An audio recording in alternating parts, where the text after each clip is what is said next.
p.m. on Tuesday, March 11th, 2025. We're at the Twinsburg Government Center, and I'm going to call the Safety Committee to session. Let's see, Mr. Barr. Present. Ms. Walker. Present. And Mr. Bellin is here as well. I'm also joined by the rest of City Council as well as the Mayor. Oh, I'm sorry, and not Mr. Bonacci at this point. Yes, thank you.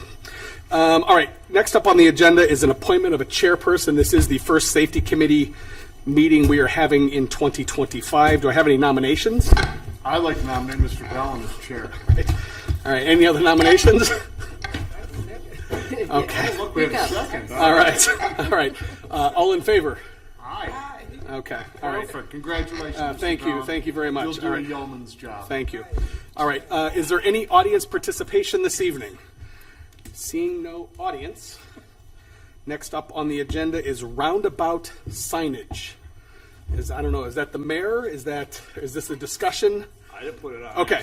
So So I know where this comes from. This comes from an email that I actually sent. I had gotten several concerned residents reach out to me about the Meadowood roundabout.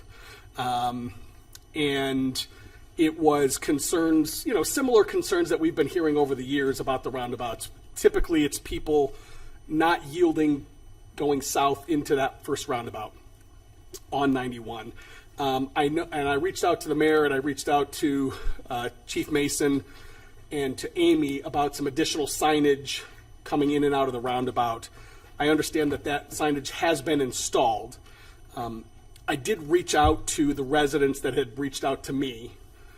At least in that very small sample size, that has not seemed to, quote unquote, fix the issue. I don't know what else can be done. I don't know what else should be done. I've heard suggestions about blinking lights. I've heard suggestions about rumble strips and these kind of things. If I'm the only one that's hearing, yes, Mayor, please. I'll address both of those Okay. if you'd like. Please. I'll take rumble strips first. That's problematic for everybody. I think not only the city, because in the wintertime when we plow the snow, that's a problem. Okay, but for the residents living there, if you ever, we've all driven down, around Dead Man's Curve, and when you go down there and those rumble strips there, or even when they're doing construction on the freeway, Route 8, when they were doing that construction going south, they had rumble strips. Those are loud. And, all the council and probably the mayor's office is going to get nothing but complaints from, because you have people living right there. They're close to the road. So that's a problem with that. As far as, we did add the signage. We added the yield signs, and we also put what's called chevrons right in the roundabout that have arrows that point that you go this way, go around. So we took care of that situation. But as far as putting any type of flashing lights, it seems to be, and we've talked with the chief and I've talked with Amy, and that would probably be more of a distraction. But if you look at the situation we've had in that roundabout, the last 2 accidents, maybe 3, one was the driver fell asleep, okay, and they would not have seen the flashing lights anyway. Or any of the signage that's up there. And then the other one, I believe, was a drunk driver, okay, probably sleeping at the same time, or just not paying attention, didn't just, went right through it. Yeah. So, we can go ahead, and I've checked into putting flashing lights. So first of all, if we did that, it would have to be warranted, just like when we put up a traffic signal. So we'd have to have a study done, and it would have to be warranted by, the engineer that does the study. So that would be number one. So, and I'm not going to say, it's going to sound like I'm just worried about money. It's not just about money, but I think it's a costly venture. And for those flashing lights, we could pay upward of $10,000 to install those lights. And if you guys remember when we did the first roundabout, what were those things called? Those lights that were up there were called? They were the Hawk signals. Hawk signals, exactly. Where are they now? They're sitting in a garage somewhere. Yeah, $1 million that was spent. Yeah, we took them down. There was so much confusion up there, and the people didn't like it. Nobody liked it. We took all that down. So, to try to do that again, I mean, I think it's a costly venture. If this was just happening and the people were just getting into accidents and there was no alcohol involved or no sleepiness involved or any of that stuff, it might be maybe worth looking into it more. But when you look at the accidents again that have happened, it's driver error. It's driver error. And how much more? And so my point is, we could put these lights up, we could put all this stuff up, and the next person that falls asleep is going to drive right through that thing, or the next drunk driver is going to drive right through it. So, we'll just keep throwing money at this thing, and I don't know that it's really worth it, to be honest with you. Okay. Yeah, Mr. Post. Yeah, I also think that, I was sending emails, same thing, like, hey, let's put up the yield signs, let's put up the yield signs. And I think a lot of these calls came in prior to those yield signs being up. So it might be worth just waiting, 6 months, see if that one additional sign, because that's a reflective sign. And part of the problem was not having that yield sign in the middle. You only had it on the right side, and you couldn't really see it a lot of times when you're driving down 91, especially heading north. You couldn't see the sign at all. So I think having that extra reflective sign won't hurt, and I think let's just wait to see what that does. We can always revisit this if we needed to. And if I can add, I'm sorry, Scott. Go ahead. If I can add to it, I'm not sure which roundabout it was. I saw it yesterday, but we have those delineators there in the road, so people don't cut over, or try to you make that a 2-lane thing. One of them they're totally annihilated. They're destroyed. Yeah, it's like people are it's just a going Glenwood. there, and they're just they Glenwood use it. roundabout. I hate to. Oh, I thought he left. I hate to put it on the chief, but maybe we need to show a little more police presence when we can. Sit there in that area. I don't know what the answer might be. I'm sure that's a deterrent when we have police presence there. But again, as we all know, he can't just station a car there all day long every day. That's not even reality. Yeah. So, but they just tear through it, and I've seen it. I'm sure we've all seen it. Sure. I've learned to. I do my yield, but I see people coming through there, and they see a car already in there, and they speed up. They want to beat that car in there. This is all driver error, folks, and I just think it's an issue. It's just an issue. yeah, I don't disagree with anything that you said. In fact, I did reach out to Chief Mason, I think even prior to sending this email initially. And I would agree with you, Mayor. I don't think placing an officer there is a long-term solution by any stretch, right? Because, and again, I'm passing along what I'm hearing from my residents. Okay. I think Mr. Post, you make a good point. Then those signs are new. The next meeting of the safety committee, I believe, is in May. So maybe we just wait and revisit it then to see if we've, Mr. Barr.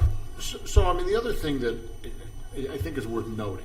I think the state of Ohio, ODOT, I don't want to speak out of school, Chief, if there's something I say, please, feel free to interject. But so I was at the intersection of Chamberlain Road and 82, East Aurora Road in Aurora. And I had not been in that intersection in probably 4 or 5 years. And there's a roundabout there now. Like to me, it was brand new. But there's a reason that the state and engineers and people much smarter than I am are putting these roundabouts in. I think that it has proven to lessen the severity of T-bone related accidents because everything is more angular and stuff like that. Every community I think that touches Twinsburg pretty much anymore has some type of roundabout. So I think they're becoming a lot more prolific. I think there is a learning curve. I think even if we looked at our numbers of accidents from when we first put them in, which is probably, 8 years ago now or so, to where we are, I think I understand the frustration of some of the residents. I do tend to agree as somebody that drives that every day and goes through both of those roundabouts on my way to and from Solon. It's probably the drag racing either between roundabouts to get over into the through lane, or, as you're coming southbound on 91, people stay in that lane because, they turn off at Lisa Lane or the development before that, Solon. Yep. So I'm inclined to think that this problem will work itself out over time. Mr. Post, excellent point with the yield signs kind of being new. We're just seeing more of them. If you travel into the southern part of the United States, roundabouts are everywhere. Yeah. So, Okay. I don't know, just my 2 cents. Okay. Go ahead. I know a lot of times we see videos on YouTube and all this of roundabouts. I don't know if you were going to bring that up, but could we put one camera on the corner aiming at the roundabout? Because then at least, there's got to be, a lot of these cases, insurance companies probably want to know what's going on. Take it off the city. If we had video cameras, we could, maybe, I don't know. Is there something? Is that that'd be Start a our own reason to be YouTube page. priced? Maybe we already have cameras on. I had that conversation with the engineer today. One Just camera. today, we talked about that. One camera would be About fine. putting a camera there. I know Glen Willow has cameras in their roundabout, and those cameras are directed into Oakwood's dispatch, or into the Oakwood Police Department. That's who's monitoring it. The only time it really helped them was when there was an accident. Because somebody went through that roundabout, and as you all know, that's high, and they got a fountain in the middle and everything. That's a This big car one. took off right over another drunk driver, went right over, Oh. came down the other side, and went right through on the other side into the grassy area. Okay, so that helped them then look at the accident, how it happened, and what was going on at that time.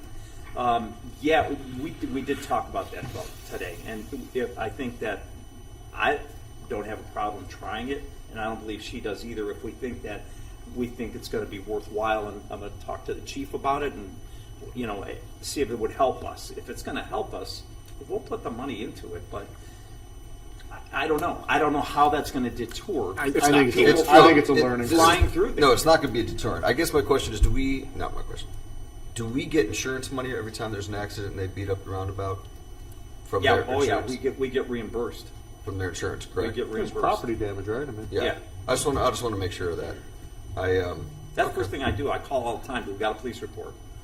Make sure that we have a police report, and typically they have to go to court, I believe, when that happens. Yeah. And I want to make sure that our invoice is in there at court, because so it's awarded when these folks go into court and talk to the judges.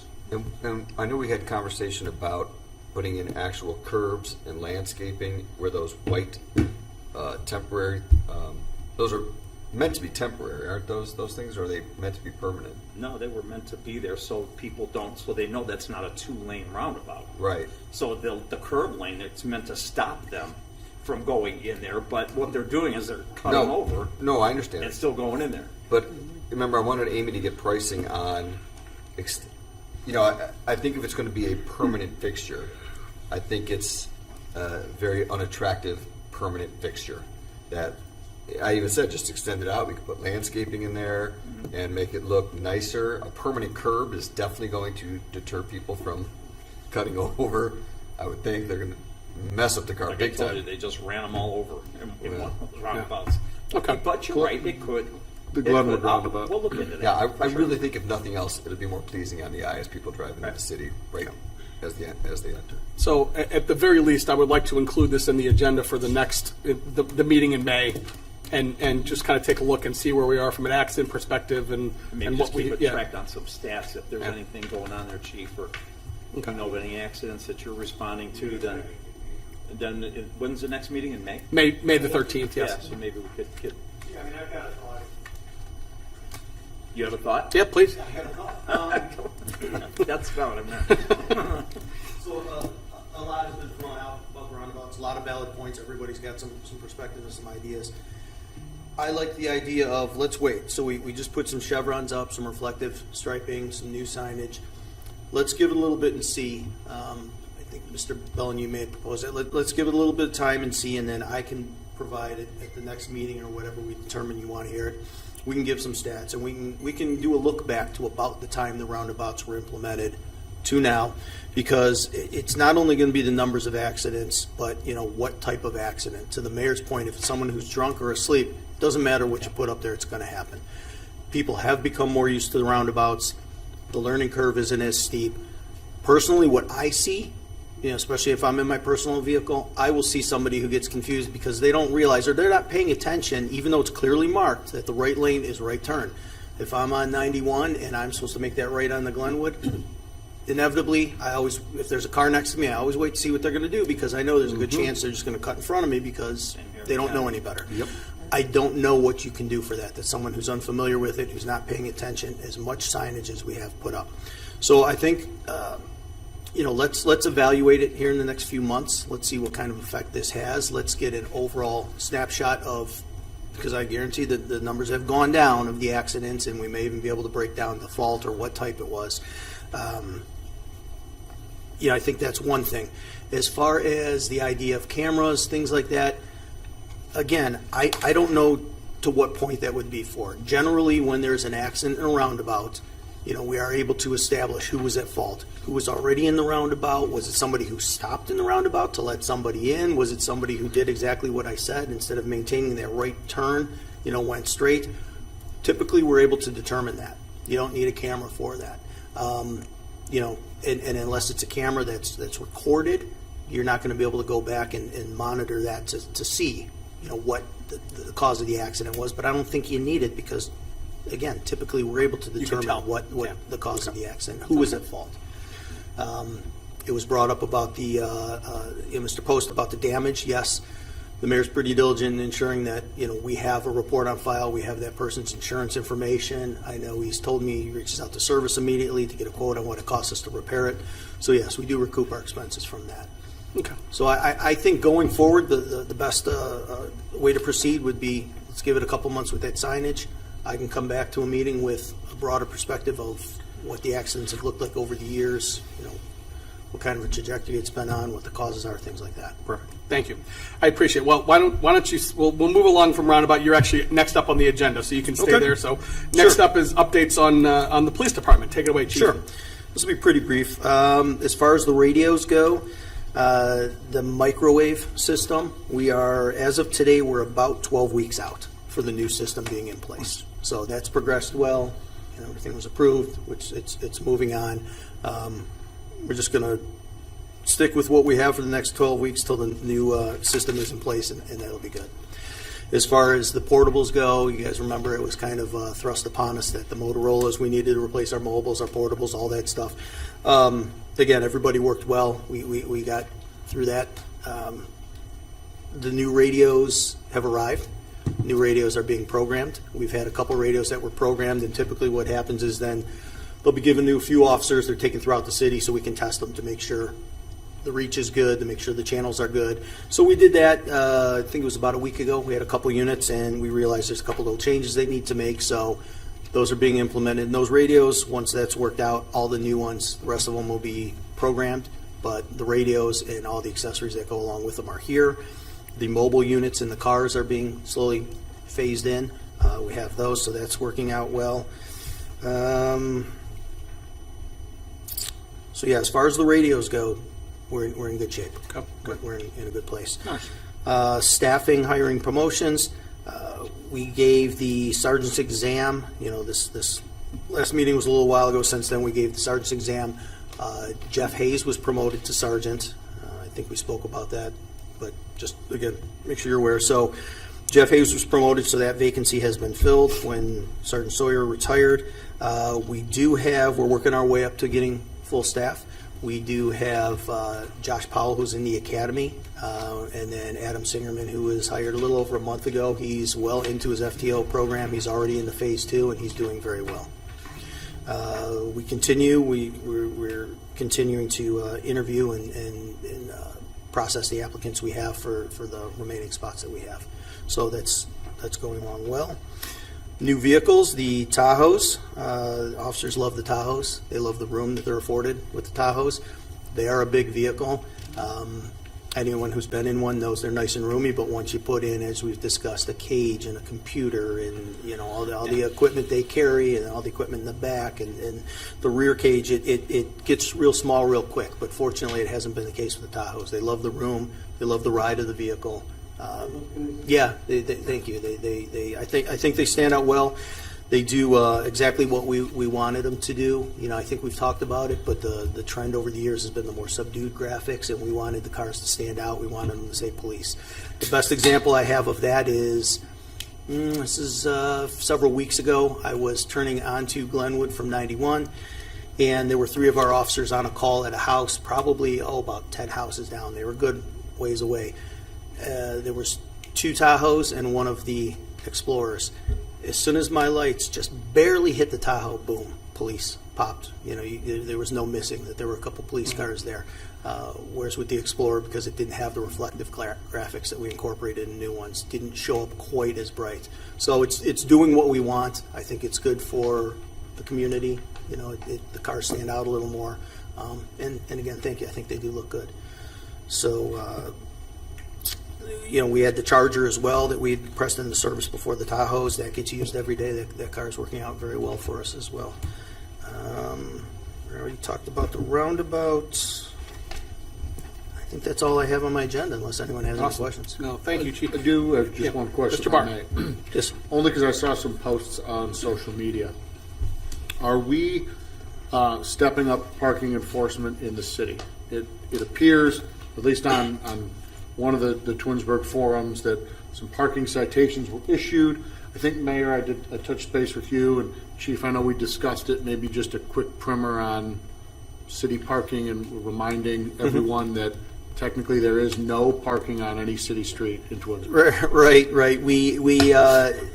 This arose from several concerns. One being residents. The mayor's office was receiving calls from residents. They were receiving calls from a particular homeowners association that said they had addressed it with their residents and they weren't getting cooperation.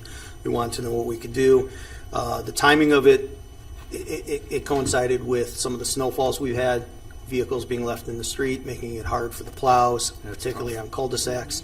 So what we did was we decided we're going to start enforcing the parking violations a little more.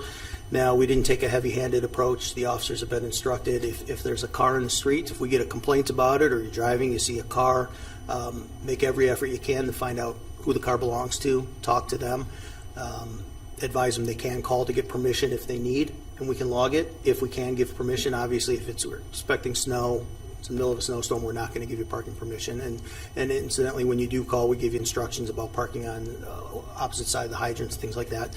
So we're making every effort to reach out to the owner, let them know if it's a repeat violator. If they've been warned before, well, then they may get a traffic or a parking citation. Or if they can't find the owner of the vehicle, they may get that parking citation. If the vehicle's left out on the street overnight, they may get that parking citation. And that's what's happened. They've stepped up the enforcement a little bit, and it's been a result of several things. I, for one, am a fan. I live I'm in Ethan's Green, and there are some just habitual parking offenders. I mean, from sun up to, maybe it's not overnight, but sun up to sundown in front of the same house every day for years. And it's an issue for the school buses, it's an issue for public safety equipment. So I'm actually glad to at least see that we're taking a community-friendly approach. I did see the fine. I believe it's $10 whole. Is that correct? Yeah, I believe sir? it's a $10 fine. Okay, so really trying to make a point, not generate revenue. And Okay. before we got a little more proactive in it, we did start putting out on the social media, hey, remember, if you need permission, call, avoid doing it during snow, things like that. So, particularly in the cul-de-sacs, it gets real tight real quick for the emergency responders. Sometimes people will park on both sides of the street, which make it Yeah, really that's impossible for some of the big equipment to get through. So those are the types of things we're looking for and taking enforcement on. Sure. I appreciate it. One thing I'm going to try to add, I don't believe it's in any of our ordinances or anything that we can declare a snow parking ban. I don't think we have that in our city, and I'd like to see that added unless you know that it's in there, Chief, but I don't. No, I haven't seen And it. so I'm going to talk with Matt, and I'm going to try to get something prepared that we can declare that in the wintertime, because like he said, in the wintertime especially, it becomes a real problem for the snowplow. Those guys are trying to they're trying to clear the streets. They're driving that huge truck with that huge plow in front of it full of salt, and they're trying to get around cars, and it's a nightmare. Yeah, the snow ban's I would pretty like to be able to consistent. declare a snow parking ban, Other and communities. then we've got every reason in the world to really ticket them then. I mean, there's, we put that out there, we put it out on social media and everywhere that there'll be no, the snow parking ban is in effect. Yeah, snow aside, if somebody needs to park in the street, large gathering, new driveway, construction, things like that, yeah, absolutely. Just give us a call. That we can give you the parameters. We can log it. You were given permission, and it won't be a problem. Perfect, appreciate it. All right, that's all I have. Thank you, Chief. Thank you, Chief. You guys mind if I move that shade? No, go ahead. Yeah, of Thank you course. for the flashing lights on Glenwood, the speed. Yeah, we'll keep them in rotation. Yeah. Thank you. All right, next up is Chief Basso with the Fire Department. Hello, Good Chief. evening. Good evening. So I guess in the same order I have in your agenda, the increased call volume. 2024 was another record-setting year. They're all record-setting years. So we finished with 4108, which if you would have asked me 35 years ago if we would reach 3,500, I'd been surprised, but it's not slowing down. We're off to, that was an 8% increase over 23. So that was 342 calls per month average. And right now we're at 333 calls per month average. We're only 2 months in. So I don't see it slowing down. As I explained at last few safety committee meetings, there's really, aging population, nursing homes, people get sick, get injured. So there's no really way to nail down what it is. It's just a whole myriad of explanations why our call volume. We are an aging community. I've been here, 30, almost 40 years, and I'm old. I'm older now, so I can understand that. But I guess going into that, additional full-time staffing, we're getting ahead of the game. We're growing into our call volume with the support of the mayor and council as well. You'll see tonight we're adding our when we swear in Jeff Byers, he's our first. We tried to get to 11 last year. We kept having retirees and promotions. So knock on wood, we keep with growing with our staff. So Jeff is our first one to shift to reach 11. We have hopefully 2 more job offers going out, and that will expire the current list. So we'd have to have another test to do my other plan to get us to 12, hopefully by the end of 25. The candidates are amazing. You'll see Jeff tonight. He's just always smiling. He's just happy to be here. We're happy to have him. It's very competitive. With us, we're competing against other cities, and I already know he got a job offer from somebody else. He turned him down and says, I'm happy here. And that's what I want to hear, is that he's happy with Twinsburg. And just a great staff we're putting together. And again, it's a testament of support from the mayor, council, finance, just everybody to get it done. Let's see. Ladder truck, it's here. It's in the bays right now. Tomorrow, the radios are being installed. There's some headsets. So the next 2 days, there's some more equipment being installed. You'll start seeing it. I was in it today, actually. One of our firefighters asked me why I wanted to go for a ride. I says, I'd love to go for a ride in that truck. So I went for a ride in it. It's not just a beautiful truck. It's very functional. It's got a tighter turning radius. It's very agile around the roundabouts. We're around the roundabouts, no cul-de-sacs. It's around parking lots, which is great. And the other ladder trucks, we have to hit the lights, the back end. And this one, we almost make the turn onto the apron, so we're happy about that. Anytime we can stop, not stop traffic to back a truck in, it's great. So the staff has mandatory training on it, driving and operations. It's a different vehicle than we've had before. Like I said, it's shorter, but it's not the same make, not the same model. So you'll see it go on during the day and at night. So you see it around your neighborhoods at night, because we want the staff to know how to drive it at night as well. So that's going very well. Down the road, I'd like to have a push-in ceremony, which means we'll invite you over. You can push the thing in once it's done. So right now it's not in service, but we can press it into service if we need to. There's no radios in it yet. And then shortly after that, you'll see us listing Tower 1 first on the auction site. And there's some interested parties already in that vehicle. So they only get to use it for a year. I don't know. It's 25 years. It's going to be 25 years old this year. So that's up to the other community. I'm certainly, this is why we bought it, because the usefulness and the certifications run out after 25. So next up is the Comprehensive Emergency Management Plan and the Continuity of Operation Plan. It is done. It's complete. We're waiting for the training modules to come for the staff. So department heads and anybody sitting in the EOC or the dock, as we're going to call it, in this room, will have a sheet on how it works and what their jobs are, what their job functions are. It was money well spent, so thank you for your support on that. It's a very good document, and we're the only second city in Summit County to actually put through this kind of a policy, especially a continuity of operations plan. Meaning, if something happens to this building, where do they go? And the best part about it is the department heads were all involved in this, so it's not a surprise. And when we show this to them, they had an opportunity to build their own coop. Continuity of operations takes a long time to say, so it's a coop. So they'll know where to go, what to take, and because we're a digital city, it's easy. Notebooks, laptops, Same with the fire department. We have our place to go, and other offices have other places to go to. I don't want to get too much into the plan, but it's looking forward to having that done. Weather warning sirens, one of my favorite subjects. 8 of 9 are working and are operational. Still have that one in the township on Ravenna Road by the British American Club that is waiting on parts. Actually, the county just got a hold of me today to get an update, and I was happy to say that 8 of 9 of them are still working. So we're keeping up with those. And like I said, we're waiting on the parts for the site that's down right now. And certain people do manage, they monitor each one of those every first Saturday of every month. So a shout out to them for, we used to have police and fire. We can't do that anymore. We can't just sit there and watch a siren spin. They're just not available for it. But certain members will sit there and watch that operate. The fleet, Engine 2 was back. It was out for massive paint and not just paint, but body work.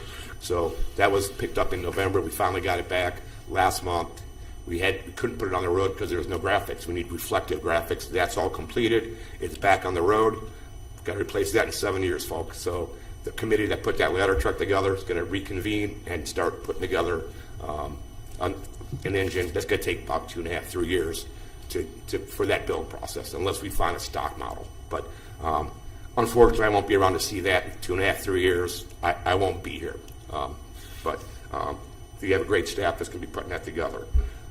The other smaller vehicles, we're trying to reduce we are reducing the fleet from 2 ladder trucks to 1, and not just that, some of the utility vehicles. We did auction off our utility truck out of Station 2. That went 6 months ago. So my old car, which is not an old car, was an Expedition 2024. That is that's the shift command vehicle now. The former shift command vehicle is now at Station 2, so you see 2 Expeditions.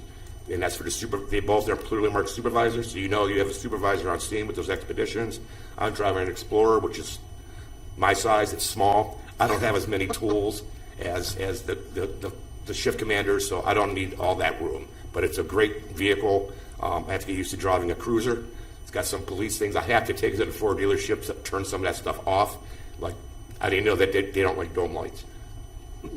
Get in my car in the morning, I leave for work at 5:45. It's like it's dark, so it's all programmable on the computer. So I have to take it up to one of the dealerships and have them turn all that stuff back on. So I see why they do that. It's for their safety, obviously.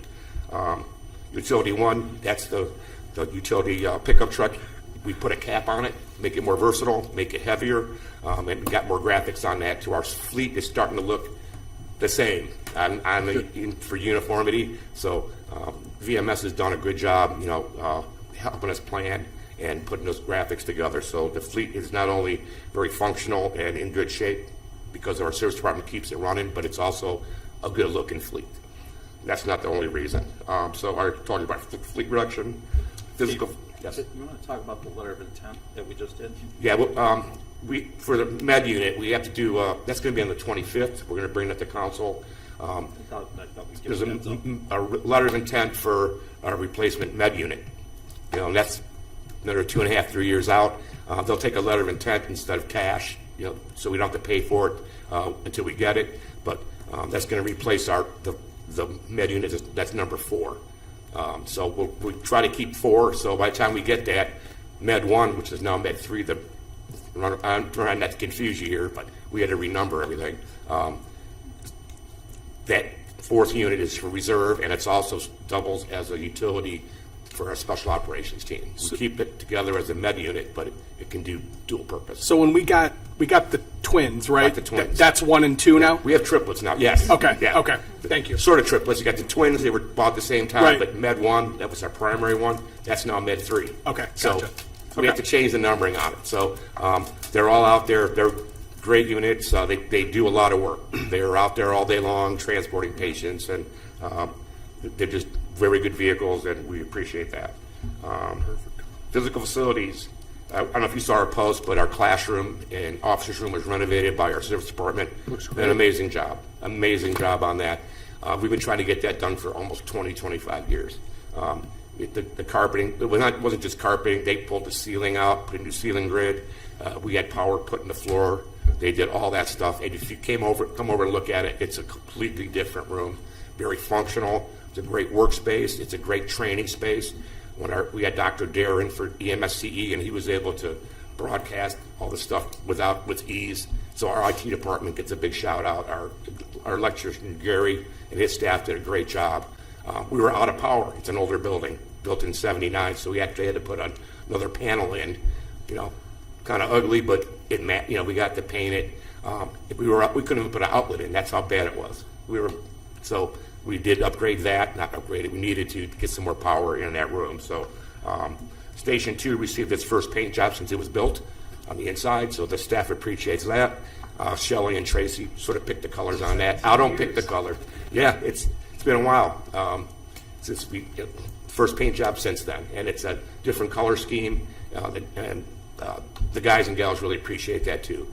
It's giving them a good workspace. They're there 24 hours, and they're very proud of it. I can't tell you that department, not just the classrooms and the paint jobs, but we've done reorganization, no clutter. So we really just clean things up out back. As you can see, our neighbors at Arbor Glen are very happy with us. The backyard looks amazing, even with the new ACBC container, with that collection site, which is heavily used. The backyard looks great. Of course, the physical facilities are kept up. Service department had the contractor do our lintels for our front doors, so no more danger of falling bricks or something worse. Parking lot was done last year, so that is big on morale for the fire department too. It shows that the city, the administration cares about their facilities, and it also reduces, especially the parking lot, workplace injuries. They're out there training in the back all the time, so there's no holes and stuff in the parking lot now. So basically, that's all I have. I'd come here every month to tell you, sing our praises of the staff. So you'll see us tonight. We'll be ceremoniously swearing in Jeff Byers, and hopefully within the next 3 or 4 weeks, you'll see 2 more. So, Right. any Thanks. questions? Any other questions for Chief? Yes, Miss I have a Daisy? question. Sam and I went, I think you had like an open house for this fire truck. Yes. You received in Northfield. How is that truck working well now? In Northfield? Was it Northfield that you? It went to Northfield after it came in. Yeah, I think that's what she's talking about. It's not in service yet. It has to get equipment still. When it arrived that day, you talking about the morning we got it? Yeah, That's the yeah. day it came actually from the first time we got it. It's been having equipment installed. Service department had to have it. They had to put an auto loop system on. We bought a stock unit, so it didn't come with stuff that we would order. So Fred and David, they want a certain auto loop system. So they installed it. They had to install the exhaust hookup for our exhaust capture system. That didn't come from the factory. Like I said, tomorrow's radios, they got to do headsets, and then it goes to, Richfield to have the equipment mounted by a company that does that. So we're not hanging it, no danger of heavy stuff falling out of the cabinet. This other company does it. So I told the mayor by May 1st, I'm confident we're going to you'll see it out it'll be around your neighborhood. Come into a neighborhood near you, you'll see that ladder truck out. Okay. And I was out today, Mayor, people were waving at it. And I forget how much I'd liked riding that front seat. I was like, I used to love that. Now it's, and it wasn't the kids. These are adults. People were mowing the lawn, with green people waving. I don't know if they know it's a new ladder truck, but it's just nice to see that our community cares and gives us a wave. So. That's awesome. Anything else for Chief? No? All right. Thank you very much, sir. Appreciate it. Thanks, Chief. All right. Any unfinished business, new business, or miscellaneous this evening from the Safety Committee? Mr. Barr? Nothing additional. Ms. Walker? Nothing. Thank you. Rest of council, Mayor? Anything else? No, sir. Chiefs? No? Okay. All right. We have no absent members to excuse this evening. The next meeting of the Safety Committee will be on Tuesday, May 13th, 2025 at 6 p.m. here in council chambers. And with that, I will adjourn the Safety Committee meeting at 6:39 p.m. Thank you, everybody. Perfect.